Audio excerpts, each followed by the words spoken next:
오늘부터 예배에 대해서 함께 말씀을 나눠보도록 하겠습니다. 우리가 성경 공부 시간을 통해서 이제 예배에 대해서 많이 말씀을 나누었는데, 이 예배에 관한 가장 고유한, 가장 고전적인 말씀이 오늘 본문의 말씀이기 때문에 오늘 요한복음 4장을 근간으로 해서 이 예배에 관해서 여러 번에 걸쳐서 함께 말씀을 좀 나누어 보도록 하겠습니다. 오늘 본문은 성경 전체의 말씀 중에서도 가장 중요한 본문 중에 하나다, 이렇게 말씀을 드릴 수 있는데, 왜냐하면 오늘 본문은 인간의 가장 본질적인 문제라고 할 수 있는 예배에 관해서 다루고 있는 말씀이기 때문이죠. 인간의 가장 본질적인 문제가 뭐냐, 인간의 가장 근본적인 목마름이 뭐냐, 이렇게 얘기할 때 그것이 바로 예배다, 이렇게 말씀을 드릴 수가 있습니다. 왜 그러냐면 인간이란 그 태생 자체가, 인간의 태생 자체가 예배를 위해서 창조된 존재이기 때문에 그렇습니다. 그러니까 인간의 창조 목적 자체가, 하나님이 인간을 창조하신 창조의 목적 자체가 인간을 통해서 예배를 받으시기 위함에 있다, 이렇게 말할 수 있는 것이죠. 하나님은 인간을 통해서 예배를 받으시길 원하시고, 또한 그렇게 창조된 인간은 하나님을 예배할 때만이 그 영혼의 안식을 가질 수 있고, 기쁨을 가질 수 있고, 행복을 가질 수 있습니다. 그러므로 인간에겐 그의 삶 가운데 있어지는 삶의 수많은 영역들이 있고, 또 삶에 대한 많은 목마름들이 있지만, 그의 영혼의 본질적인 목마름이라고 할 수 있는 이 예배가 그의 삶 가운데 바로 드려지지 않고, 또 그 예배 가운데 채워지는 그 목마름이 채워지지 않는 이상은 인간은 절대로 참된 안식에 이를 수 없고, 늘 영혼의 목마름에 허덕일 수밖에 없습니다. 따라서 이 세상을 살아가는 모든 사람들은 결국 다 예배하는 자들이다, 이렇게 말할 수 있어요. 다만 어떤 사람들은 참된 예배를 하나님 앞에 드리며 하나님으로부터 영혼의 안식과 평안 가운데 살아가는 사람들이 있는가 하는 반면에, 어떤 사람들은 예배를 드리긴 드리는데 참된 예배를 드리지 못하고 거짓 예배를 드리며, 그래서 그 거짓 예배 가운데 여전히 채워지지 않는 영혼의 목마름으로 이렇게 해갈하고, 또 그래서 방황하는 일들이 있는 것이지요. 오늘은 이렇게 인간의 본질적인 목마름이라 할 수 있는 이 성경이 말씀하는 참된 예배, 즉 영과 진리로 드리는 예배, 참된 예배를 성경은 이렇게 딱 규정해서 한마디로 정의해서 말했는데, 참된 예배란 영과 진리로 드리는 예배다, 이렇게 말씀을 드릴 수 있죠. 바로 이 예배에 관한 가장 본질적인 이 해답을 우리에게 주고 있는 본문이 오늘 본문인데, 이 답을 먼저 우리가 찾기에 앞서서, 그러니까 영과 진리로 드리는 예배가 무엇인가 하는 것을 찾기에 앞서서 먼저 성경 전체를 통해서 창조적인 관점에서 이 예배에 대한 보다 근본적인 접근을 통해서 과연 오늘날 사람들이 드리는 그 수많은 예배라고 하는 것들이 왜 헛되일 수밖에 없는 것인지를 살펴보고, 첫 번째. 두 번째는, 그리고 그러한 헛된 예배로 인해서 인간에게 있게 된 어떤 거짓된 실체와 거짓된 허상들은 어떤 것인지를 살펴보고, 그래서 그렇다면 과연 이렇게 예배를 상실한 인간들이 과연 어떻게 참된 예배를 회복해서 그 안에 있는 이 목마름을, 영혼의 목마름을 해결받을 수 있는가에 대해서 함께 살펴보도록 하겠습니다. 자, 여러분, 인간이란 원래 하나님만을 의존하여 살도록 피조된 존재입니다. 여기서 인간이 하나님을 의존하여 살도록 피조된 존재라는 것은, 인간은 오직 하나님께로부터 오는 은혜와 생명만을 받으며 살도록 피조된 존재다. 자신에게 있는 어떤 자원이나 자신에게 있는 어떤 근거를 가지고 살아가도록 피조된 존재가 아니다, 이런 것이죠. 그런데 이런 인간이 죄를 범함으로 하나님의 형상을 잃어버렸죠. 하나님의 형상은 여기서 참된 지식과 거룩과 의예요. 이 좁은 의미에서의 하나님의 형상인데, 이 하나님의 형상을 잃어버리게 되므로, 그로 인해서 인간은 자신의 생명의 근원 되신 하나님을 바르게 알지도 못하고 찾지도 못하고 사랑하지도 못하고, 그래서 예배하지도 못하게 된 거예요. 그러나 인간이라는 존재가 필시 하나님 안에서만 안식과 평안을 누리도록 필요한 존재이기 때문에 이렇게 하나님을 떠난 인간은 그 하나님을 떠난 빈자리로 인해서 늘 영혼의 목마름을 갖게 되는 거예요. 하나님을 떠났음에도 불구하고 그 피조된 존재 자체가, 하나님이 그 인간을 창조하신 창조 자체가 하나님을 향한 목마름을 갖기 때문에 영혼의 목마름을 가지면서 사는 거예요. 그래서 인간들은 이러한 자신 안에 있는 영혼에 대한 목마름을 해결하기 위해서 자신들의 역사 속에서 끊임없이 뭔가를 시도한 거예요. 이 영혼에 내가 공허한 게 뭔가 있는데, 영혼의 목마름이 있는데 이걸 뭘 통해서 한번 채워볼까 라고 해서 그런 시도들을 계속한 거죠. 그러나 하나님의 형상을 잃어버린 인간들은 그들의 모든 역사 속에 하나님이 아닌 것들을 가지고 영혼의 목마름을 채우려 한 것입니다. 하나님이 아닌 그런 거짓되고 부패한 이 세상에 속한 것들로 자신의 목마름을 해결하려 한 것입니다. 그것이 바로 돈이고 명예이고 쾌락이고 세상의 문명이며 더 나아가서 철학이고 사상이고 종교와 같은 것들이에요. 그러니까 사람들이 이런 것들을 가지고 하나님이 떠난 빈자리를 채울 수 있을 것이다 라고 생각을 한 것이죠. 그래서 인간의 모든 역사는 바로 하나님을 떠난 그 영혼의 빈자리, 하나님을 떠난 영혼의 빈자리를 이러한 세상의 것들로 계속해서 채우려고 시도한 실패한 역사다, 이렇게 말씀을 드릴 수가 있는 것입니다. 자, 그렇다면 왜 하나님은 당신을 떠난 인간에게 이러한 목마름, 다시 말해서 칼빈이 말한 종교의 씨앗이라고 하는 것을 남겨두신 것일까요? 자, 보세요. 인간이 타락을 했죠. 하나님이 사람을 창조하실 때 사람에게 종교의 씨앗이라고 하는 것을 심어주셔서 하나님을 찾도록, 하나님을 향한 목마름을 갖도록 그렇게 창조하셨어요. 근데 인간이 타락했단 말이에요. 하나님의 형상을 잃어버렸어요. 그럼 그렇게 하나님의 형상을 잃어버린 인간이 하나님을 향한 목마름, 종교의 씨앗도 함께 잃어버려야 되는데, 그렇지 않고 하나님은 그런 종교의 씨앗을 그대로 사람에게 남겨두셨다는 말이에요. 여러분, 인간에게 종교의 씨앗이 있다는 것을 우리가 다 알죠? 어떻게 알 수 있어요? 세상 어디 가도 종교가 없는 곳이 없어. 가장 발달한 뉴욕이나 서울이나 그죠? 어디를 가도 가장 미개한 옷 벗고 사는 그런 데 가도 종교가 다 있어요. 그러니까 사람 안에는 그런 종교성이 있다는 겁니다. 종교성이. 이게 종교의 씨앗이거든요. 하나님을 찾고자 하는 마음. 근데 인간이 타락했음에도 불구하고 하나님은 그것을 남겨두신 거예요. 이것을 역으로 생각하면 우리는 어느 정도 왜 하나님께서 종교의 씨앗이라고 하는 것을 우리에게 남겨두셨나 하는 것을 생각할 수 있습니다. 즉, 하나님은 인간을 창조하실 때부터 하나님 역시도, 보세요. 이번엔 하나님 편이죠. 하나님 역시도 인간을 향한 그 사랑 때문에, 인간을 향한 한없는 사랑 때문에 인간을 향한 목마름을 가지고 계셨던 것이죠. 이런 말 되게 감동되지 않나?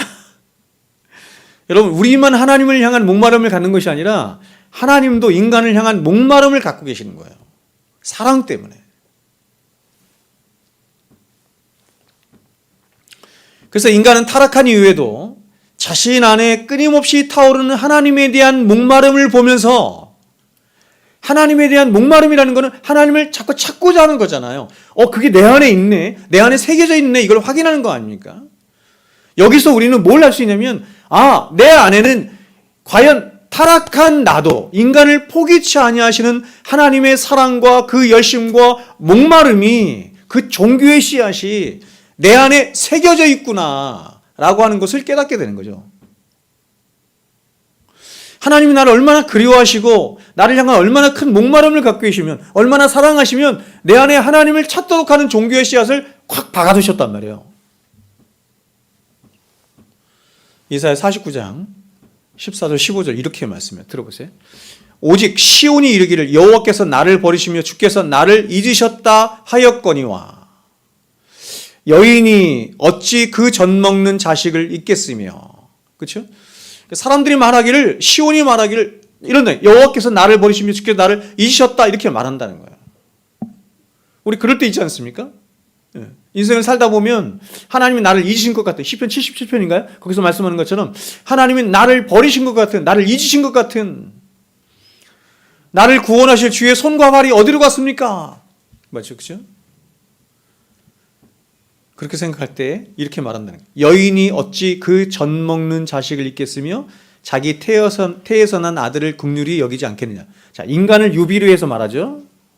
인간을 유비로 해서 말하는 거예요. 그러니까 부모된 자가 자식을 어떻게 사랑하는지를 말하는 것입니다. 완전한 유비 아니에요. 하나님의 사랑이 어떤 것인지 정확하게, 그렇죠? 우리에게 선명하게 보여줄 수 없기 때문에 인간들이 이해할 수 있는 방식으로, 유비의 방식으로, 유비와 신인 동영론적인 방식으로 우리에게 말씀하시는 것인데 여기는 유비예요. 그러니까 여인이 어찌 그 젖 먹는 자식을 잊겠고 자기 태에서 난 자들을 긍휼히 여기지 않겠느냐. 이런 유비를 통해서 그들은 혹시 잊을지라도 나는, 하나님은 너를 잊지 아니할 것이라. 이렇게 말하죠. 그러니까 이상의 그 어떤 부모가 자식을 향해 갖는 목마름보다 하나님이 인간을 향해 갖는 목마름이 더 크다. 이렇게 말하는 거예요. 호세아 11장 8절은 또 이렇게 말합니다. 에브라임이여 내가 어찌 너를 놓겠느냐.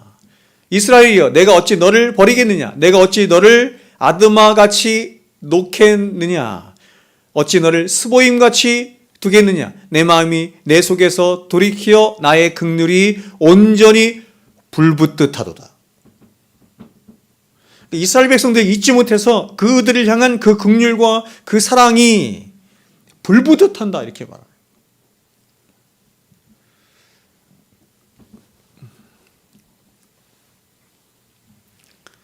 하나님이 우리에게 아무리 내가 너를 사랑한다, 불붙는다 떠들어도 우리에겐 별로 감동이 안 돼. 이 인간의 죄라는 게 그렇게 무서워. 자, 보세요. 하나님은 비록 이스라엘 백성들이 당신을 떠나 우상 숭배에 빠진 패역한 백성들이 되었음에도 불구하고 하나님은 이들을 결코 포기치 못하시고 그들을 향한 끝없는 목마름으로 그들을 사랑하시되 끝까지 사랑하신다. 이렇게 말하는 거예요. 그래서 우리가 구약 성경을 보면 이러한 하나님의 끝없는 사랑하심으로 말미암아 당신의 열심을 아주 독특한 언어로 표현하셨는데 그 말이 뭐냐면 질투하다라는 표현이에요. 질투하다. 그렇죠? 출애굽기 20장에 이렇게 말씀합니다. 이게 출애굽기 20장은 무슨 말씀이죠? 출애굽기 20장은 무슨 말씀이에요? 이런 건 기본적으로 알아야 돼. 출애굽기 20장은 십계명에 관한 말씀이에요. 20장 3절부터 5절에 이렇게 말씀합니다. 너는 나 외에는 다른 신을 내게 두지 말라.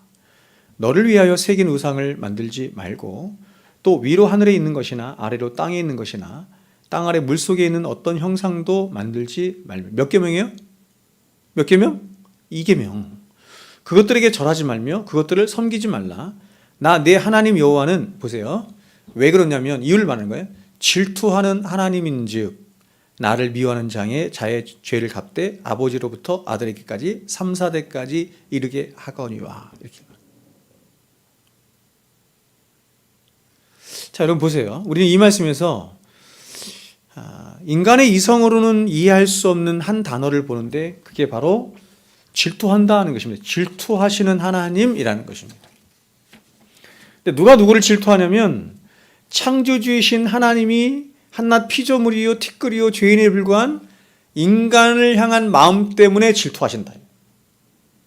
우리를 향한 불붙는 마음 때문에, 그 사랑의 마음 때문에 질투하신다. 이렇게 말해요. 여러분, 이런 말이 이해가 돼요? 하나님이 티끌 같은 우리 때문에 질투하신다. 이해할 수가 없는 말이죠. 제가 여러분에게 몇 번 말씀드렸지만 기독교의 대선생 어거스틴이 구약에서 가장 이해할 수 없는 말이 바로 이 하나님이 인간 때문에 질투하신다라고 하는 말이었대. 이해가 안 되는 거야. 그러니까 자기가 알고 있는 하나님, 성경이 말씀하는 하나님, 자기가 묵상한 하나님, 하나님을 알고 나니, 그리고 그 하나님 앞에서 자기가 누구인지를 알고 나니 그 하나님은 나 때문에 불붙는 마음이 있다, 질투하신다, 이런 마음이, 이런 말씀이 이해가 안 되는 거예요.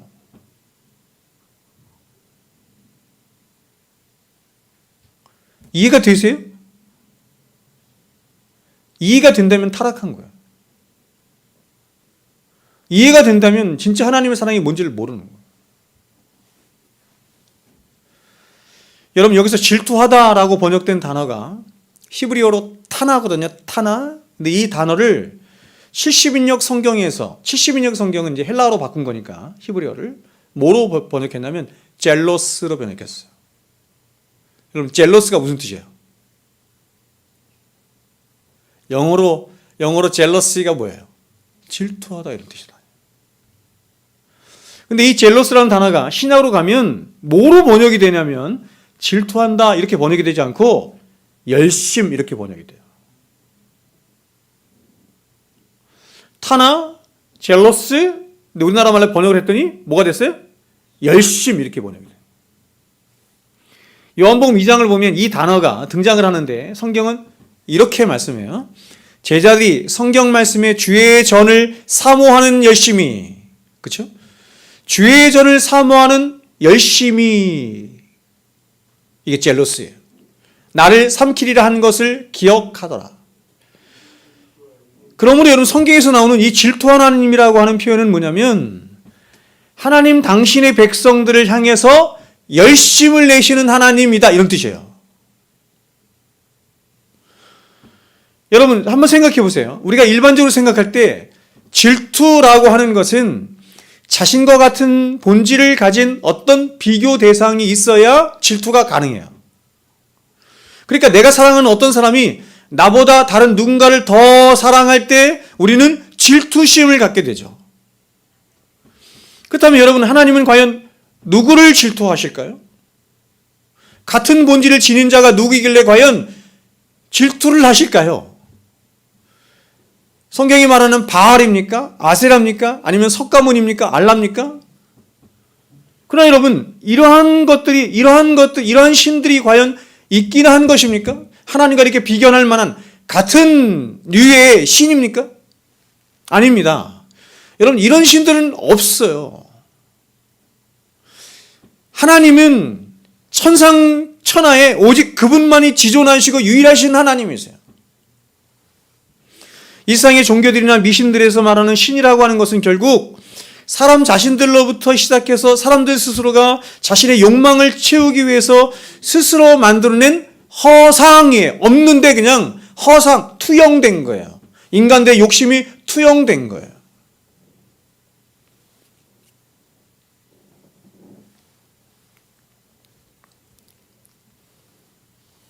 제가 유튜브를 하나 이렇게 봤는데 불교에서 굉장히 오랜 동안 수행을 하고 그 돌을 닦았던 어떤 한 스님이 양심 고백을 하는 걸 제가 봤어요. 여러분 보신 적 있어요? 불교의 가르침은 다 거짓이다. 근데 그 불교의 가르침 중에 최고의 거짓이 뭐냐면 그것은 불교가 말하는 그런 신적인 존재는 존재하지 않는다. 부처라고 하는 것은 존재하지 않는다. 그것을 불교 내부에서도 다 알고 있음에도 불구하고 그들이 가지고 있는 기득권 때문에 이걸 놓지 않는다. 이렇게 양심선언하는 걸 제가 들은 적이 있어요. 오늘도 제가 이렇게 오늘 계룡산 제가 갔다 왔거든요. 계룡산 갔는데 계룡산 그러니까 갑사에 이렇게 큰 문이 딱 있더라고. 문. 근데 거기 그 4대 천왕 맞아요? 천국으로 들어가는 그 무슨 신들이 4종류가 이렇게 그 나무로 깎아가지고 크게 세워놨더라고. 참 여러분, 인간이 그렇게 어리석습니다. 인간이 그렇게 어리석을 수가 없어요. 인간이 천국을 가고 싶어서, 좋은 데 가고 싶어서, 극락에 가고 싶어서 그런 걸 만들어내는 거예요. 그런 존재들을 만드는, 부처를 만들어내고 나무아미탑을 관세음보살 하면서 그런 관세음보살 이런 걸 다 만들어내는 거예요.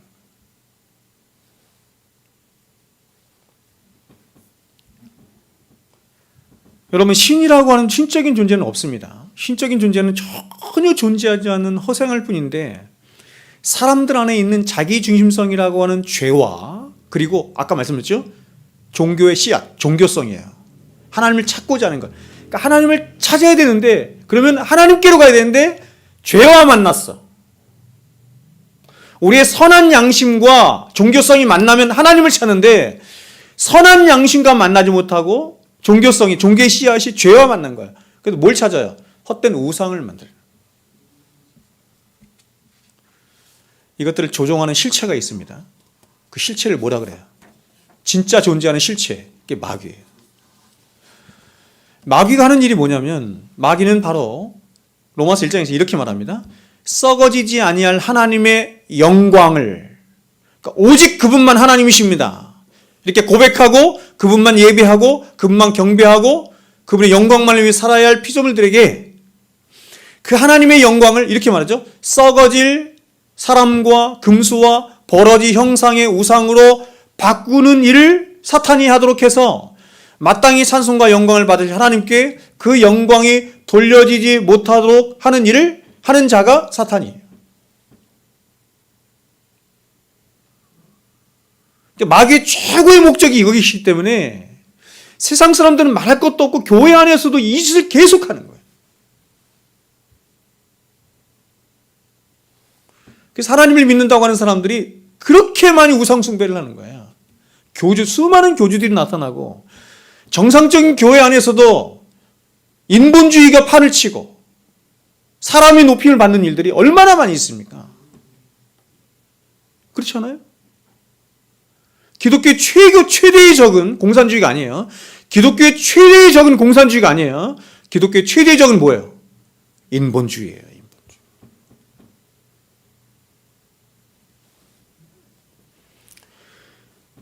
성경은 이 우상들에 대해서 우리에게 이렇게 말씀합니다. 이사야 44장 6절에 이스라엘의 왕인 여호와 이스라엘의 구원자인 만군의 여호와가 이같이 말하노라. 만군의 여호와가 이같이 말하노라. 나는 처음이요 나는 마지막이라 나 외에 다른 신이 없느니라. 처음이요 마지막이신 유일하신 하나님이 말씀하시기를 나 외에 다른 신이 없느니라. 그렇죠? 이걸 누구에게 가르쳤어요? 이스라엘 백성들에게 가르쳐 주시는 거예요. 그래서 우리 어저께 배웠죠? 자신을 뭐라고 지금 나타나고 있어요? 만군의 여호와. 여호와는 아무에게 나타난 이름이 아니에요. 6,300번 이상, 6,321번인가 나타나는데 구약에 아무에게 나타나지 않고 구원받은 당신의 백성들에게만 자신을 나타내시는 당신의 이름이에요. 여호와. 그러니까 나는 만군의 여호와다 이렇게 뭐냐면 나는 너의 남편이야. 나는 너의 보호자야. 나는 너의 구원자야. 이런 뜻이에요. 그래서 그들을 사랑하는 그 사랑 가득한 마음으로 말씀하시기를 뭐라고 말씀하는 거면 얘들아 신은 나밖에 없는 거야. 나 외에 다른 신은 없는 거야. 이렇게 말씀해요. 그러니 그런 것들에 휘둘리면 안 돼. 너를 보호하고 너를 사랑하고 너를 끝까지 구원할 자는 나밖에 없는 거야. 누구한테만 가르쳐줘요? 당신의 백성들에게만 가르쳐줘요. 세상 사람들 그렇게 생각 안 하잖아요. 자신들을 구원할 자가 굉장히 많다고 생각하잖아요. 왜 그렇지 여러분? 이유가 뭐예요? 하나님이 안 가르쳐줘 그러세요. 안 가르쳐줘서. 아까 우리 찬송했잖아요. 성령이 오셨네. 성령이 오셨네. 이 기쁜 소식을 왜 성령이 왜 그렇게 기뻐요? 내 주에 보내신 그 구주를 나에게 증거하시는 분이 성령이시기 때문에. 성령이 안 계시면 몰라요. 아, 하나님만 하나님이시구나. 예수 그리스도만 나의 구주시구나. 몰라요. 성령이 오셔야 되죠. 그래서 하나님이 성령을 통해 우리에게 여호와 하나님으로 나타나셔서 가르쳐 주시는 거야. 얘들아, 나만 하나님이야. 내가 진짜 하나님이야. 그래, 나만 의지해야 돼. 나만 바라봐야 돼. 내가 나의 하나밖에 없는 독생자까지 아낌없이 내어주는 그 사랑으로 너희를 끝까지 책임질 거야. 말씀하시죠. 고린도전서 8장 4절 또 이렇게 말합니다. 그러므로 우상의 제물을 먹는 일에 대하여는 우리가 우상은 세상에 아무것도 아니며 또한 하나님은 한 분밖에 없는 줄 아노라. 여러분, 절에 가서 막 거기 절에 있는 음식들 있잖아요. 그렇죠? 부처 앞에 음식을 놓고 막 절하고 사람들이 그랬을 거 아니에요. 그러나 그 음식이 더럽혀졌어요? 여러분 그 음식이 우상에 의해서 더럽혀졌어요? 그래서 그 음식 먹으면 안 돼요? 그렇게 말하는 게 아니에요, 여러분. 성경은 다 하나님의 것이라는 거예요. 다 하나님의 것이라는 거예요.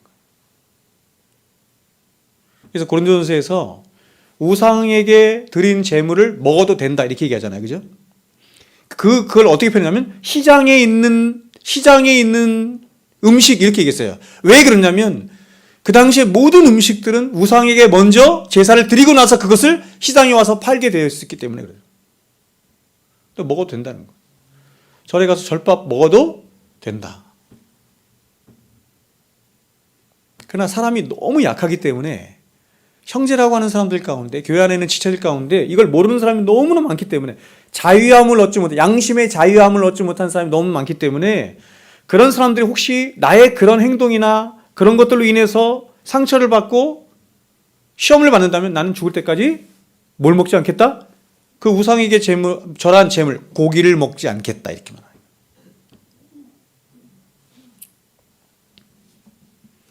그러니까 모든 율법의 핵심은 사랑이에요.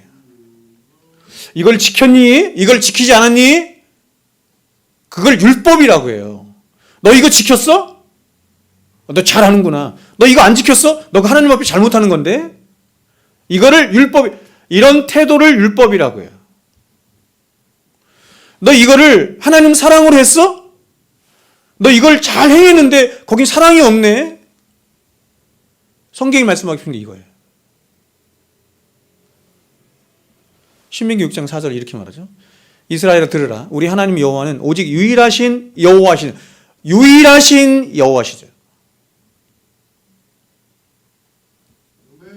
한 분이시라는 것이죠. 너는 보세요. 그분이 유일하신 여호와이시기 때문에, 다시 말하면 그분만이 하나님이시기 때문에, 그 다음 이렇게 말하는 거예요. 그렇기 때문에 너는 마음을 다하고 뜻을 다하고 힘을 다하여 내 하나님 여호와를 사랑하라. 사랑하는 것이 마땅하다. 우리가 마음을 다하고 뜻을 다하고 힘을 다해서 하나님을 사랑하고 그분을 의지하고 그분을 예배할 근본적인 이유가 뭐냐면 그분만이 하나님이시기 때문에 그래요. 소요리 문답 5번은 우리에게 이렇게 묻고 답하는 겁니다. 질문. 하나님 한 분 외에 또 다른 하나님이 계십니까? 이렇게 물었어요. 그래서 답을 이렇게 말합니다. 오직 한 분 하나님, 살아계시고 참되신 하나님은 하나님만 계십니다. 하나님만 계십니다. 무슨 말이냐면 애초에 신은 하나님 한 분 외에는 없다는 거예요. 오직 하나님 한 분만이 참되시고 살아계신 하나님이시며 다른 모든 것들은 피조물들이고 사람들이 사탄에게 속아서 만들어낸 허상이에요. 존재하지 않는데 허상이에요. 자, 여러분, 우리가 어려서부터 잘못 알고 있는 것 중에 하나가 뭐냐면, 자, 여러분, 귀신, 도깨비, 처녀 귀신, 또 무슨 귀신 있어요? 무슨 귀신 또 있어요? 무슨 귀신? 몽달 귀신. 다 좋습니다. 자, 이것들이 어디서부터 왔는지 그 신학적인 논제는 뒤로 하고 제가 묻겠습니다. 만약에 그런 것도 있다고 칩시다. 그럼 그런 것들을 신이라고 해요? 우리는 어렸을 때부터 그걸 신이라고 했잖아요. 그래서 귀신 이랬잖아요. 그래서 영어로도 그걸 신이라고 표현해요. 영어로도. 하나님만이 대문자 갓이잖아요. 소문자 갓은 그냥 신이에요. 신. 성경은 그렇게 말하지 않아요. 그런 것도 신이라고 말하지 않고 뭐라고 말해요? 피조물 그냥 이렇게 피조물 이렇게. 피조물 혹은 허상 이렇게 말. 없는 것인데 있는 것처럼 너희들이 알고 있구나. 혹은 있기는 한데 그건 신적인 존재가 아니라 그냥 뭐예요? 피조물이야. 마귀라고 하는 존재가 있어. 실제로 있어. 근데 그건 피조물이야. 신 아니야. 이렇게 말하는 거예요.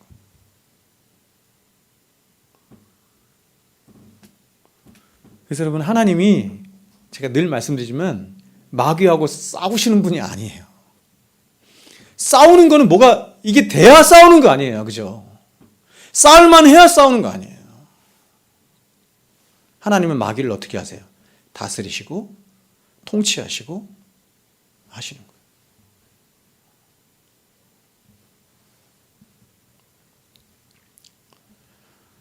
근데 여러분, 놀라운 게 뭐냐면 이렇게 누구와도 비교할 수 없고 스스로 완전하신 하나님, 지금 우리가 성경공 시간에 하나님을 배우고 있지 않습니까? 제가 가지고 있는 조직신학 책 신론 8권의 책 중에 이렇게 두꺼운 책이 한 1000몇백 배 되는 게 8권이 제가 있는데, 이게 이제 조직신학이거든요. 그러니까 신학 분야가 여러 가지가 있는데 그 중에 조직신학 분야만 이게 이렇게 근데 그 중에서 한 권이 뭐냐, 한 권 전체가 다 뭔지 아세요? 그게 신론이에요. 그게 하나님에 관해서. 하나님에 관해서만 이야기하는 게 그렇게 많아요. 우리나라 그 총신의 문병호 목사님이라고, 문병호 교수님이라고, 그분이 기독론을 썼는데, 여러분 기독론, 예수님에 대해서만 이분이 책을, 그거는 한 1600페이지 될 거예요. 이렇게 듣고 저한테 있거든요. 예수님에 대해서 한 교리를 밝히고 이야기를 하는데 그렇게 두꺼운 책을 쓰고 있는. 여러분, 하나님에 대해서 얼마나 알고 있습니까? 예수님에 대해서 얼마나 알고 있습니까? 성령님에 대해서는 바로 알고 계시나요? 참, 우리의 지식이 얼마나 일천하고, 저 자신부터도 얼마나 일천하고, 우리의 지식이 얼마나 여러분 왜곡되어 있고 잘못되어 있는지 모르겠습니다. 그럼 여러분, 하나님이 인간을 향해서 하시는 질투심은, 즉 질투심을 제가 뭐라 그랬어요? 열심. 하나님이 우리를 향해서 질투하신다, 이거는 뭐냐면 하나님이 우리를 향해서 열심을 내신다, 이런 뜻이. 그런데 하나님이 우리를 향해서 하시는 열심은 뭐예요? 그것은 이렇습니다. 바로 하나님 당신 안에 있는 끝없는 사랑과 은혜의 성향으로 말미암은 것으로 바로 당신의 백성들에게 그러한 당신의, 보세요, 은혜와 사랑과 긍휼을 한없이 부어주시고 내려주시길 원하시는 하나님의 열심을 말하는 거예요. 그게 질투하시는 하나님이다, 이거. 난 너희 질투하거든. 나는 너에게 내 안에 있는 모든 사랑과 은혜와 생명을 다 주고 싶어. 근데 그것을 너희 안에 있는 우상이 가로막고 있구나. 그게 이계명이잖아요. 이계명, 아까 질투하는 이계명이 나왔잖아요. 우상이 가로막고 있구나. 그러니 그 우상 다 치워버려. 그게 이계명이에요.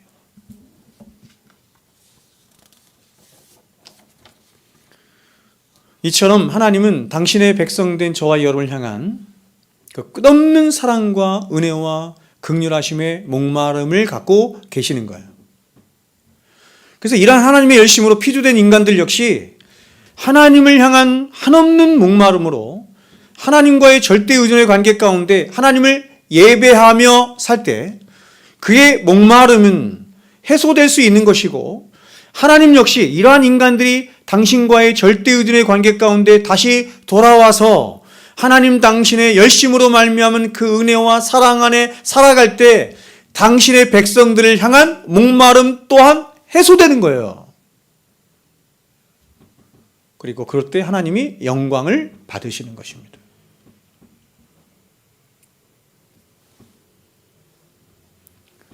그런데 인간들은 이러한 하나님 앞에 죄를 지어서 하나님과의 절대 의존의 관계를 떠나게 되었고, 그로 인해서 하나님을 잃어버린 인간은 하나님을 향한 목마름과 갈증으로 하나님을 바르게 예배하지 못하고 오히려 여전히 그들 안에 남아있는 종교성과 죄로 인한 자기 중심성이 만나면서 결국 수많은 우상들을 만들어낸 것입니다. 그리고 이러한 인간들의 종교적인 왜곡은 하나님을 섬긴다고 하는 그리스도인들 안에서조차 그릇된 예배 형식인 인본주의적인 예배의 형태로 계속해서 끊임없이 나타나는, 오늘날 사람들이 좋아하는 찬양 예배, 신비주의적인 예배, 구도자 예배, 이런 모든 예배는 인간의 종교성과, 그렇죠? 인간의 종교성과 인간의 죄가 함께 만나서 그 인간의 욕망을 채우고자 만들어낸 한 예배의 형태예요.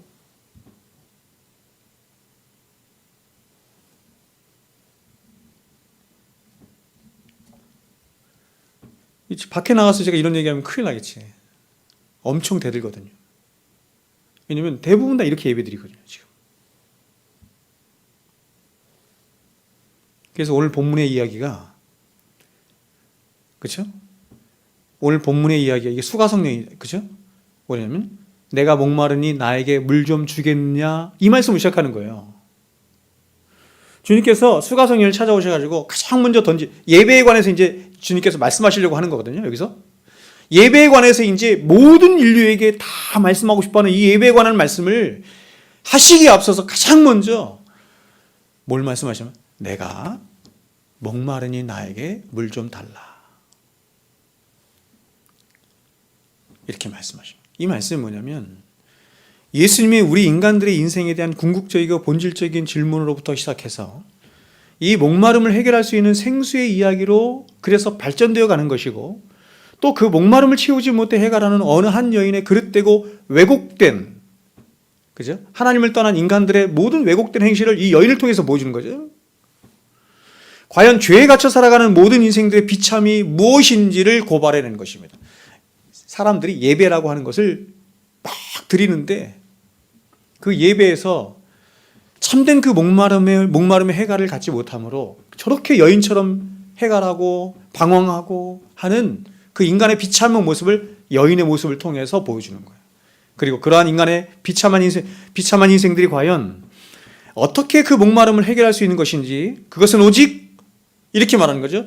유일하시고 참된 생명의 그릇 되신 근원 되신 하나님을 예배하는데 어떻게 되면 영과 진리로 예배하는 것뿐이다, 이렇게 말해요.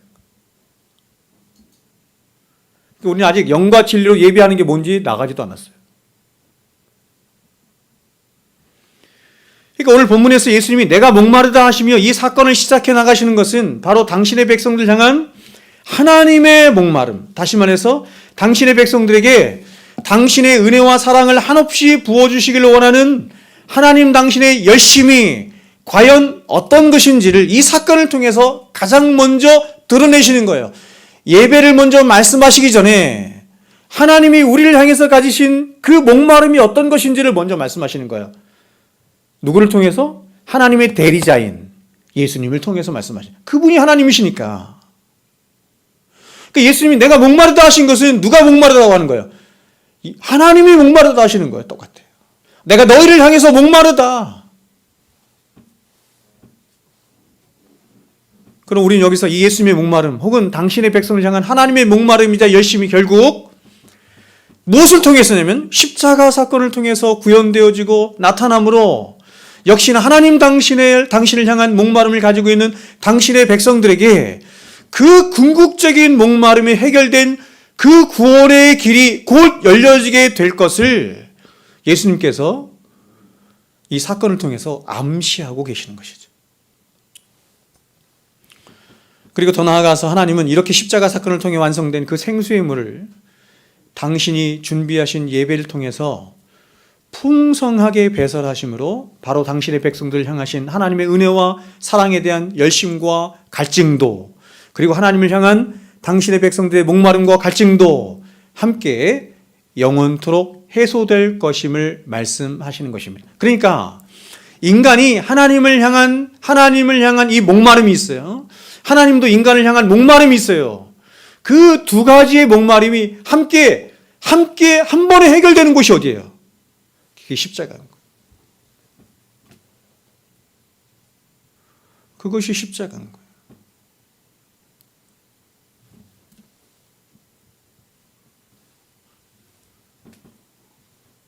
주님은 이렇게 죄로 인해서 참된 예배를 상실한 채 살아가는 전형적인 인간의 모습을 바로 사마리아 여인이라고 하는 한 여인의 사건을 통해서 우리들에게 폭로하고 계시는 것입니다.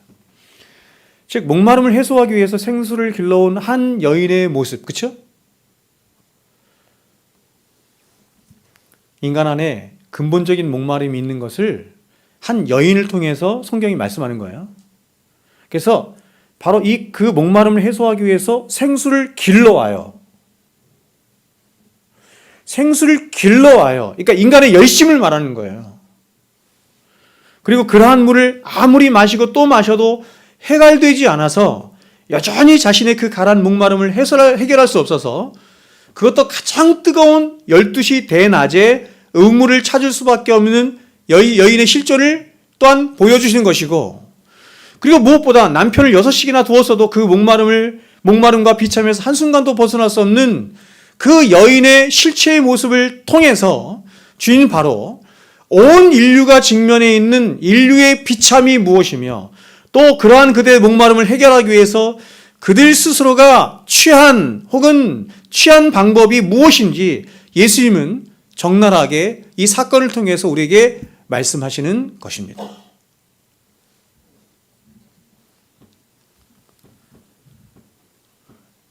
오늘은 제가 말씀을 여기까지만 하겠습니다. 다 할까요? 다 했으면 좋겠어요? 9시 넘어갈 것 같은데. 좋습니다. 자, 제가 앞서 말씀드린 것처럼 인간의 죄가 가져온 가장 악한 모습의 실체이자 가장 심각한 죄 중에 하나는 바로 그릇된 예배입니다. 그릇된 예배. 그러니까 우리가 예배 이렇게 하면은 사람들이 착각하기 쉬운 게 뭐냐면, 예배로는 우리 믿는 자들 안에서만 논의해야 되는 것처럼 생각하는데, 그렇지 않고 예배는 다 드리는 거예요. 아까 말씀드린 것처럼 세상에 있는 모든 사람들도 어떤 형태로든 다 예배, 종교가 있든 없든 다 예배. 왜냐하면 사람들은 이 신적인 목마름이 있거든요. 예배에 대한 목마름이 있거든요. 근데 문제가 뭐냐면 다 예배를 드리는데 대부분 다 무슨 예배를 드린다? 거짓되고 그릇된 예배를 드리는 게 문제인 거예요. 우리는 보통 예배라고 할 때 예배는 하나님의 백성들만 드리는 것을 착각하기 쉽지만, 그러나 세상을 살아가는 모든 사람들은 다 예배를 드려요. 여러분, 예배가 영어로 worship이에요. worship. 그렇죠? worship. 이 worship은 어떤 뜻이냐면 가치 있다 이런 뜻입니다. 가치 있다라고 하는 의미를 나타내는 words와 그리고 어떤 신분이나 자격을 나타내는 ship이 결합돼서 만들어진 게 worship이에요. worship, 즉 예배는 이런 것입니다. 자신이 가장 가치 있다고 여기는 것을 그것을 받을 만한 어떤 대상을 향해 드리는 것, 그것을 예배라고 해요. 이 말을 다른 말로 하면 예배란 자신의 삶에서 가장 가치 있다고 생각하는 것을 자신의 삶의 중심에 올려놓는 것을 예배, 이렇게 말하는 거예요. 여러분, 우리만 예배를 드리지 않고 다 예배 드려요. 불교인들도 예배를 드려요. 그래서 그들이 드리는 예배를 우리는 예불이라고 말해요. 예불. 무슬림들도 예배를 드리죠. 그들은 하루에 5번씩 시간을 정해놓고 메카를 향해서 알라에게 절을 하며 예배를 해요. 알라에게 예배를 하는 거예요. 힌두교인들도 예배를 드리고, 심지어 샤머니즘이나 토테미즘 같은 저속한 신앙을 가진 사람들도 나름대로 자신들이 믿는 어떤 신을 향해서 예배라고 하는 것을 드려요. worship. 그러면 여러분, 무신론자들은 예배를 드리지 않을까요? 그렇지 않습니다. 그들 또한 예배해요. 누구를 예배할까요? 그들은 누구를 예배하냐면 자신을 예배하는 거예요. 그들은 자신을 세상에서 가장 가치 있고 존귀한 자라고 생각하기 때문에 무신론자들은 자신을 높이고 자신을 숭배하는 삶을 사는 것입니다. 그러나 여러분, 사실은 이러한 무신론자들 뿐만 아니라 세상에 존재하는 모든 종교들 또한 자세히 들여다보면 이들 역시 결국에는 다 자신을 숭배하는 겁니다. 왜냐하면 그것은 인간이 만들어낸 이 세상의 모든 종교라고 하는 것들 역시 하나의 예외 없이 전부 자신의 유익을 위해서 만들어진 것입니다. 자신의 유익을 위해서 어떤 힘 있는 존재, 나는 힘이 없어. 내가 어떤 유익을 구해야 되는데, 내가 어떤 것을 소원 성취를 해야 되는데 나는 힘이 없어. 그래서 힘 있는 존재를 설정하여 만든 존재를 신이라고 하는 거예요. 그래서 결국 그들이 말하는 신이라고 하는 것은 자기 욕심이 만드는 투영일 뿐이다, 이렇게 말하는 거죠. 자, 여러분, 성경을 한번 보세요. 성경은 타락하여 멸망을 향해 가는 인류인 가인의 계보와 그 타락한 인류 가운데 하나님의 은혜를 입은 셋의 계보를 따로 구분하여 말씀하죠. 근데 그 타락한 인간의 대표자격인 가인을 성경이 소개를 할 때 어떻게 소개를 하냐면 놀랍게도 이렇게 소개합니다. 예배하는 자 이렇게 소개해요. 여러분, 하나님 백성이 가진 가장 중요한 특징이 예배하는 자인데 타락한 계보인 가인의 계보를 소개할 때 가인을 예배하는 자 이렇게 성경이 소개한다는 거예요. 하나님께 은혜를 입은 자만 예배하는 것이 아니라 하나님의 백성이 아닌 가인도 하나님을 예배한다는 것입니다. 여러분, 성경이 이렇게 버림받은 가인의 계보와 그 가운데 은혜를 입은 아벨의 계보를 함께 예배하는 자로 말씀하고 있는 것은 모든 인간, 아담 안에 태어난 모든 인간은 어떤 식으로든 나름대로 다 예배하는 자다, 이것을 말씀하고 싶어 하는 거예요. 다만 똑같이 예배라고 하는 것을 드리면서도 어떤 사람은 유일하신 하나님을 향해서 참된 예배를 드리고 어떤 사람은 거짓되고 헛된 예배를 드리는 거예요. 어떤 사람들은 그 대상을 하나님이라고 부르지 않고 알라라고 부르기도 하고 부처라고 부르기도 하고 여러 다른 신의 이름을 부르기도 하면서 그렇게 예배를 하기도 하고, 어떤 사람은 그 대상을 하나님이라고 부르기도 하지만 실제로는 하나님을 예배하지 않는 일이 있어요. 우리는 성경에 등장하는 최초의 예배를 할 수 있는 최초의 예배죠. 가인과 아벨의 제사를 통해서 참된 예배가 어떤 예배이고 거짓된 예배가 어떤 것인지 보게 됩니다. 창세기 4장에 제가 한번 읽어드릴게요. 아담이 그의 아내 하와와 동침하매 하와가 임신하여 가인을 낳고 이르되 내가 여호와로 말미암아 득남하였다 하니라. 그가 또 가인의 아우 아벨을 낳았는데 아벨은 양치는 자였고 가인은 농사하는 자였더라. 세월이 지난 후에 가인은 땅의 소산으로 제물을 삼아 여호와께 드렸고 아벨은 자기도 양의 첫 새끼와 그 기름으로 드렸더니 여호와께서 아벨과 그의 제물은 받으셨으나 가인과 그의 제물은 받지 아니하신지라. 가인이 몹시 분하여 안색이 변하니 여호와께서 가인에게 이르시되 내가 분하여 함은 어찌 됨이며 안색이 변함은 어찌 됨이냐. 네가 선을 행하면 어찌 낫을 들지 못하겠느냐. 선을 행하지 아니하면 죄가 문에 엎드려 있는지라. 죄가 너를 원하나 너는 죄를 다스릴지니라.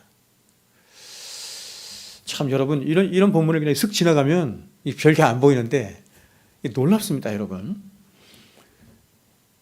여러분이 한번 질문해 볼게요. 하나님 앞에 예배 드리면서도, 하나님 앞에 예배를 드리는데도 하나님을 향해서 분을 내면서 예배를 드리는 사람이 있을까요? 아니, 여러분, 예배라고 하는 것 자체가 하나님만 하나님이십니다, 그래서 하나님만 높입니다, 이거잖아요. 하나님 앞에 자신은 피조물이기 때문에, 죄인이기 때문에 굴복하는 게 예배잖아요. 근데 그런 예배에서조차도 하나님을 분노해요. 하나님을 향해서. 누가 그렇게 하고 있어요? 지금 가인이 그렇게 하고 있잖아요. 가인. 근데 가인이 무엇 때문에 하나님을 향해서 분노했어요? 잘 보세요. 무엇 때문에 하나님을 향해 분노했어요? 무엇 때문에? 다시 얘기해 보세요. 무엇 때문에? 그게 아니죠. 다시 다른. 여러분, 지금 가인이 하나님 앞에 분노하고 있는 이유가 뭐예요? 어떻게 하나님이 뭘 하시자 분노했죠? 하나님이 말씀하시니까 분노한 거예요. 말씀하시니까. 하나님 말씀 안 하시면 분노 안 해요. 말씀드릴게요. 자, 여러분, 이 본문은 예배에 관한 많은 논란을 일으키는 본문 중에 하나입니다. 제가 신대원 시절에도 이 본문을 가지고 외부에서 와서 강사들이 설교를 했는데 다 해석이 각자였는데 바른 해석을 하는 분은 제가 못 봤습니다. 우리는 이 본문에서 하나님이 왜 아벨의 제사는 받으시고 가인의 제사는 받지 않으셨는가 하는 근본적인 질문을 던짐으로 예배의 본질에 대한 해답을 찾을 수 있습니다. 그래서 이 본문에 대한 여러 해석들 가운데 가장 대표적인 해석이 뭐냐면 바로 하나님은 피의 제사만 받으신다는 것이에요. 이렇게 해석하는 사람이 많았고, 제가 신대원 시절에도 미국에서 오신 목사님 이렇게 해석하시더라고요. 그래서 이런 해석에 의하면 하나님은 아벨이 양의 피를 흘려 드린 제사는 받으셨지만 가인이 곡식으로 드린 제사는 받지 않으신 것이다. 이렇게 해석을 하는 것입니다. 하지만 이러한 견해는 우리가 제사법만 제대로 알아도 틀렸다는 걸 얼마든지 알 수 있죠. 왜 그래요, 여러분? 왜 그렇죠? 소제? 왜 그래요, 여러분? 소제를 곡식으로 든 제사를 소제라고 해요. 근데 소제도 여러분 곡식뿐만 아니라 육축으로도 드리는 걸 소제예요. 왜냐하면 이게 중요한데 아벨과 가인이 드린 제사가 어떤 제사였냐면 감사제였어요. 감사제. 우리가 구약의 제사제도를 보면 알 수 있듯이 감사제는 다른 제사들과 달리 감사제는 유독 제사를 드리는 자가 여러 다양한 제물을 함께 드릴 수 있었습니다. 그렇게 그들이 드린 제사는 아벨처럼 양을 드릴 수도 있고 곡식을 드릴 수도 있는 거예요. 상관없어요. 따라서 이 본문은 적어도 가인이 피의 제사를 드리지 않았기 때문에 하나님이 그 제사를 받으신 것이 아니라는 것이 분명해집니다. 그럼 뭐냐면 하나님은 지금 가인과 아벨의 제사를 통해서 과연 예배가 어떤 것인지 예배에 대한 정의를 여기서부터 말씀하시는 거예요. 창세기에서부터. 하나님이 인간을 창조하신 가장 근본적인 이유가 예배에 있기 때문에 바른 예배가 무엇인지를 처음부터 말씀하시는 거예요. 우리가 창세기 3장 마지막을 보면 하나님은 아담에게 땅을 경작하도록 하세요. 근데 그 땅을 묘사하는 단어가 바로 이렇게 말해요. 그의 근본된, 자, 아까 우리 계룡산 가면서 얘기했죠. 사람들이 땅을 좋아하는 이유가 자기의 근본이 땅이기 때문에, 흙이기 때문이다. 김영선 집사님이 얘기한 거죠. 즉 하나님은 보세요. 아무 땅이 아닌 아담의 근원이 된, 다시 말해서 아담을 존재하게 한 땅을 경작하도록 하신 거예요. 아담아, 땅을 경작해. 근데 그 땅은 뭔지 아니? 너의 근본이야. 이렇게 말하는 거예요. 그래서 그의 근본된 땅을 경작하도록 하시는 거예요. 이해하시겠죠? 그러니까 여러분 지금 이 말은 가장 먼저 뭐가 있냐면 아담이 어디에서 왔어요?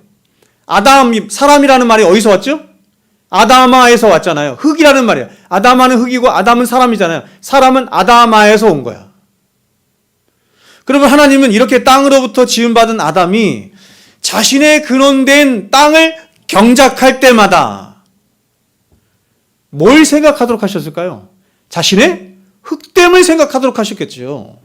바로 흙에 불과한 자신이 그러한 자신의 신분을 망각한 채 하나님처럼 되려 했던 것을 회개하며 겸손히 자신의 바른 위치를 생각하기를 하나님이 명하신 거예요. 그래서 너의 근본된 땅을 경작해 이렇게 말해요. 여기까지 됐죠? 그리고 이러한 하나님의 명령의 연속선상에서 바로 이어지는 4장에 가인과 아벨의 제사가 등장하는 겁니다. 따라서 하나님이 아벨의 제사를 받으신 것은 아벨의 제사의 형식이 훌륭했기 때문에 하나님이 아벨의 제사를 받으신 것이 아니라 바로 아벨은 그의 아버지 아담이 자신의 근본된 토지를 경작할 때마다 하나님을 향한 겸손의 마음과 회개하는 마음으로 흙됨에서 떠났잖아요. 죄를 지었잖아요. 흙됨에서 떠나는 걸 죄라 그래요. 그래서 아담이 자신의 근본된 땅을 경작하고 다스릴 때마다 하나님 앞에 후회하고 회개한 거예요. 그래서 자신의 이 본연의 위치를 다시 확인하는 거죠. 이것처럼 아벨 역시 자신은 죄인이며 피조물에 불과한 존재라는 사실을 늘 인식하면서 하나님 앞에 제사를 드린 거예요. 그래서 하나님께서 연락하신 아벨의 제사를 그냥 제사 이렇게 말하지 않고 뭐라고 말했어요? 아벨과 그의 제사. 아벨이라고 하는 존재 자체가 어디에 담겼어요? 제사에 담긴 거예요. 즉 하나님은 아벨의 가난하고 겸손하며 그 상한 심령을 보시고 그 아벨과 아벨이 드린 제사를 함께 받으신 거예요. 제사를 받으셨, 아벨을 받으셨다 이런지. 그러나 이에 반해서 가인의 제사는 그 형식과 제물면에서는 전혀 손색이 없었지만 그는 자신의 죄인됨과 자신의 피조물됨을 인식하지 못한 채 자신의 의를 드러내고 자신의 유익을 목적으로 하는 그런 거짓된 예배를 드림으로 하나님은 그 예배를 받지 않으신 겁니다. 그 성경은 가인의 제사도 뭐라고 얘기했냐면 그냥 가인의 제사 이렇게 말하지 않고 가인과 그의 제사 이렇게 말하는 거예요. 자, 그렇다면 여기서 질문이 거죠. 과연 가인이 그렇게 악한 마음으로 제사를 드렸다는 증거가 무엇입니까? 우리는 바로 다음에 이어지는 말씀을 통해서 그것을 선명하게 보게 되는 겁니다. 즉 하나님이 가인의 중심을 꿰뚫어 보시고 그의 제사를 받지 않으셨어요. 야, 너는 너의 신분을 망각한 채 예배를 드리겠구나. 넌 너의 흑됨도 모르는구나. 네가 죄인됨도 모르는구나. 너에겐 그래서 가난한 마음도 없구나. 애통하는 마음도 없구나. 그래서 꿰뚫어 보시고 제사를 안 받으셨거든요. 그러자 곧 그의 중심에, 가인의 중심에 숨겨두었던 악한 본성이 드러났어요. 악한 본성이 뭐예요? 그게 자기의라고. 그게 자기의. 성경은 이에 대해서 이렇게 말해요. 가인과 그의 제물은 받지 아니하신지라 가인이 몹시 분하여 안색이 변하니 여호와께서 가인에게 이르시되 네가 분하여 함은 어찌 됨이며 안색이 변함은 어찌 됨이냐. 여러분, 인간은요 하나님 앞에서도 안색이 변할 수 있어요. 하나님 앞에서도 분하여 할 수 있어요. 이게 인간이에요. 뭐가 그렇게 한다고요? 의가.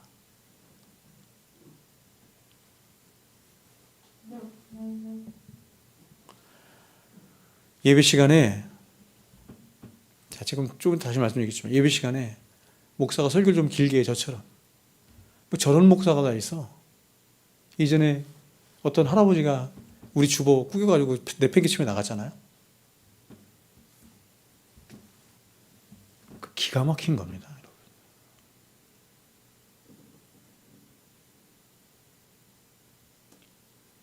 하나님을 향해서도 분을 낼 수 있는 거예요.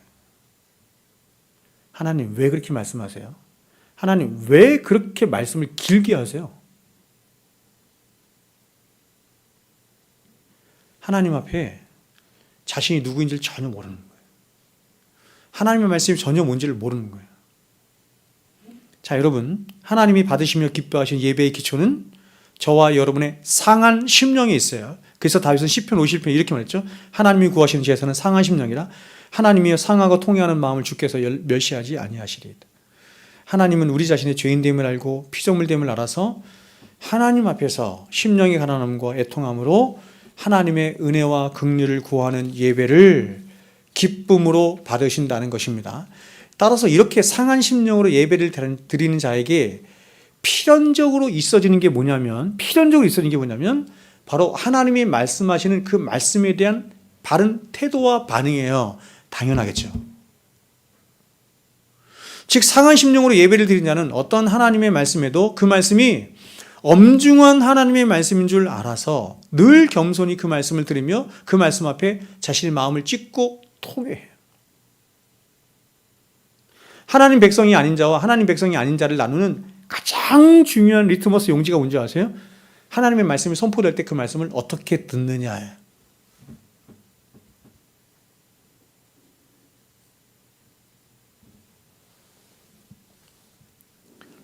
근데 지금 가인은 하나님을 향한 상하고 애통하는 심령이 아닌 바로 자신의 의로 충만한 예배를 드렸기 때문에 엄중하신 하나님 말씀 앞에 전혀 자신을 돌아보지 않고 그러한 자신이라고 하는 존재가 하나님의 말씀으로 부인되어지고 기각되어지고 있는 것에 대해서 참을 수가 없는 거예요. 진짜 하나님 백성은요, 그래서 진짜 하나님 앞에 예배드리는 자는 하나님 말씀을 통해서 선포되는데 그 말씀이 자신의 죄를 지적해. 그래서 자신을 자꾸 기각시켜. 자신을 자꾸 부인시켜. 자신을 자꾸 정죄시켜. 그럴 때 하나님 백성은 어떻게 하는지 아세요? 통회하고 자복하고 애통하고 하나님 앞에 회개하죠. 하나님 백성이 아닌 자는 어떻게 하냐면 낯을 피하여 도망가거나 아니면 하나님을 대적해요. 이렇게 분화해요.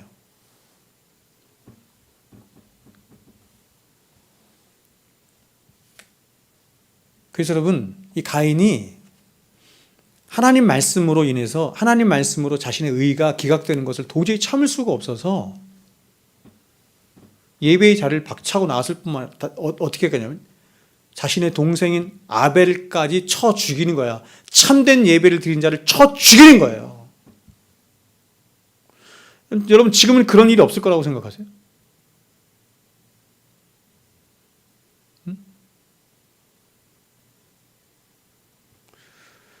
여러분 제가 전하는 말씀이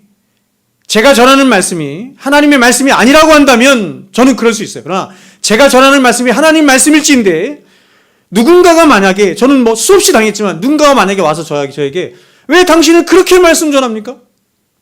왜 그렇게 말씀을 전해서 내 마음을 이렇게 어렵게 하고 내 마음을 분하게 합니까? 좀 나를 위로하는 말씀 전할 수 없어요? 하나님을 향해 분노하는 마음을 갖고 있는 거예요.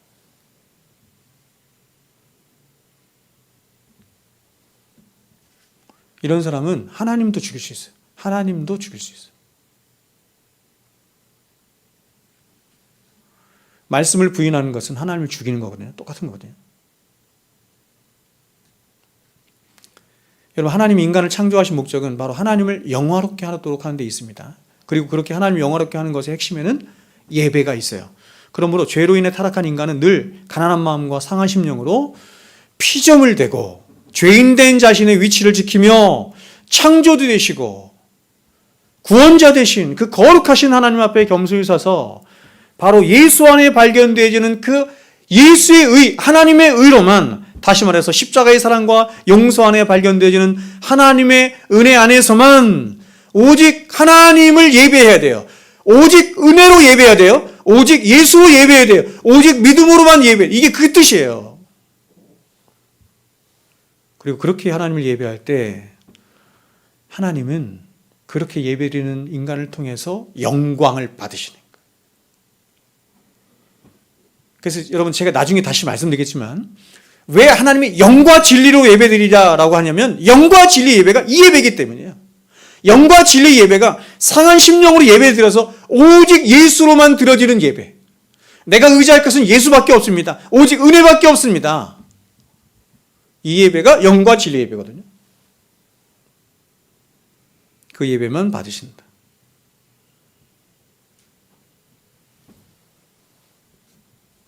그런데 타락한 인간은 마치 가인처럼 예배를 드려도 자기 의를 지키기 위한 예배를 드릴 뿐만 아니라 더 나아가서 끊임없이 자신의 삶에서 하나님을 몰아내고 자신의 의를 지키고자 더 자신들의 이름을 내려하고 더 강해지려 하며 더 영웅이 되려 하고, 그래서 결국에는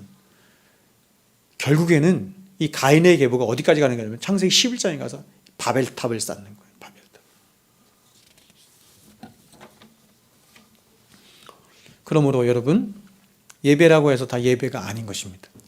아무리 교회 안에서 주의 이름을 부르고 주를 향해 예배를 드린다고 해도 그 예배가 만일 자기중심적인 예배, 사람 중심적인 예배, 자신의 의를 드러내며 자신의 의를 자랑하고자 하는 그런 시편 16편에서 말씀하는 시편 16편에서 여러분 사람의 의를 드러내는 예배를 뭐라고 그랬어요? 시편 16편에서 들어보셨어요? 피의 전제 이랬어요. 피의 전제, 화려한 예배가 피를 뿌려 화려하게 드리는 예배예요.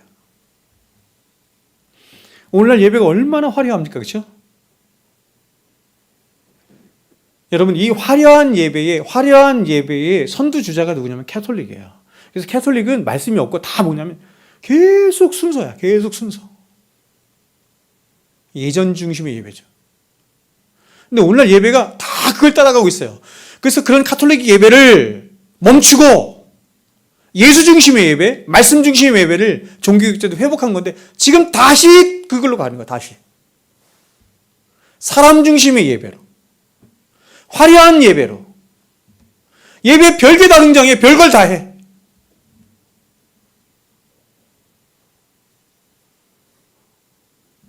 제가 죄송한 얘기인데 제 친구가 제주도에서 목회하는데 제주도에 갔더니 그 친구는 이제 굉장히 그런 자유로운 신앙을 갖고 있는데 예배 시간에 별걸 다 하더라. 예배 시간에 어떤 사람은 예배 안 드리고 저기서 그림 그려요. 예배 드린 사람과 그림 그리고 그게 예배래. 그 친구 말로는 그게 예배래.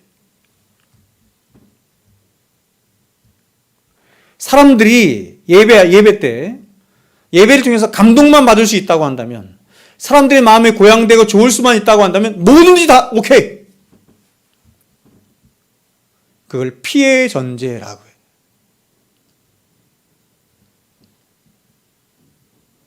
그러나 그런 예배는 거짓된 예배인 것입니다. 여러분, 우리가 출애굽기 20장 40절을 보시면 하나님 십계명 중에 제일 계명을 말씀하시면 이렇게 말씀하셨습니다.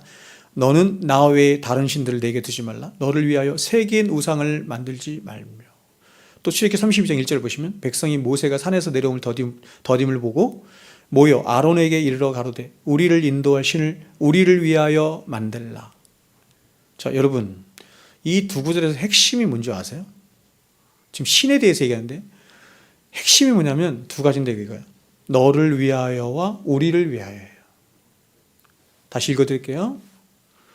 자, 십계명 1계명입니다. 너는 나 외에 다른 신들을 내게 두지 말라. 너를 위하여 새긴 우상을 만들지 말며. 그러니까 모든 우상의 핵심이 어디 있어요? 나를 위하여 있는 거예요. 그게 우상이에요.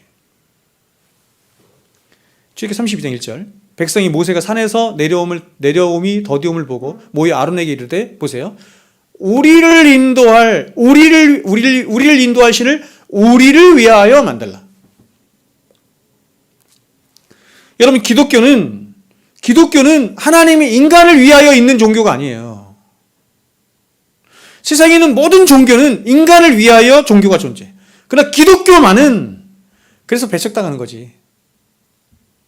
하나님을 위하여 인간이 존재하고 예배도 존재하고 온 세상 천하 만물이 다 그분의 것이에요.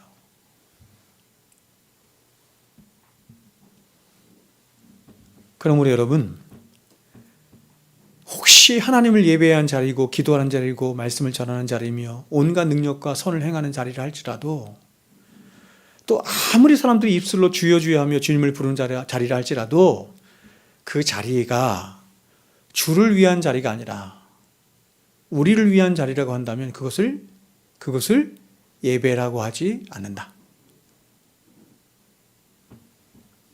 그건 우상의 자리다. 이렇게 말해요.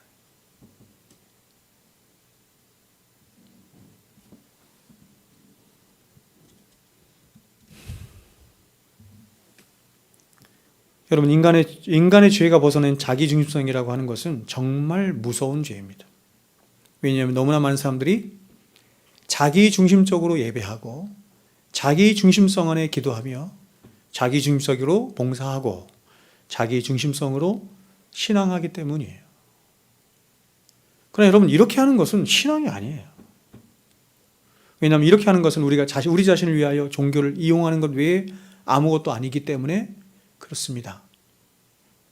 자, 오늘 말씀을 맺겠습니다.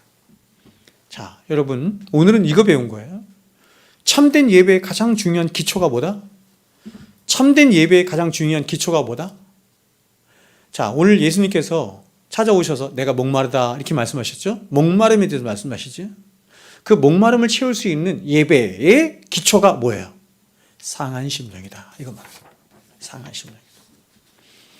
여기서 상한 심령이라는 것은 하나님 앞에서 내 자신을 바로 보고 정직하게 봐서 하나님을 향해 갖는 인간의 가장 순전한 심령의 상태를 상한 심령 이렇게 말하는 거예요. 하나님은 바로 이런 상한 심령 가운데 있는 사람들 안에서만 임재하셔서 그들의 죄도 사하시고 그들에게 은혜도 주시는 것이에요. 자, 여러분 한번 생각해 보세요. 어떻게 굳어지고 차가운 마음에, 그리고 무엇보다 자기와 자기 의로 충만해 있는 마음에 과연 어떻게 하나님의 사랑이 머물 수 있고 어떻게 하나님이 임재하실 수 있겠어요? 여러분, 세상에서 방탕한 삶을 살았던 탕자보다 더 고치기 어려운 사람이 누구냐면 바로 굳고 차가운 마음으로 아버지와 함께 동거하고 있는 큰아들이라고 하는 것을 우리는 잊어서는 안 되는 것입니다. 저는 굉장히 많이 보는데, 그래서 때로는 이 큰아들과 같은 이 굳어지고 단단해진 마음으로 종교 생활을 20년, 30년, 40년, 평생을 하는 사람들을 제가 수없이 많이 봐요. 그 사람들을 보면 교회 한 번도 안 빠져. 예배도 한 번도 안 빠져. 11조도 한 번도 안 빠져. 봉사도 제법 다 잘해. 근데 그 사람은 마음이 차가워요. 탕자의 형처럼, 첫째 아들처럼 차갑고 굳어져 있고 냉소해 있고 자기의로 가득 차 있어. 그래서 나는 어떤 생각을 하냐면 차라리 저 사람이 탕자처럼 큰 죄를 좀 지었으면 좋겠다. 큰 죄를 지고 나서라도 하나님 앞에 돌아오면 좋겠다.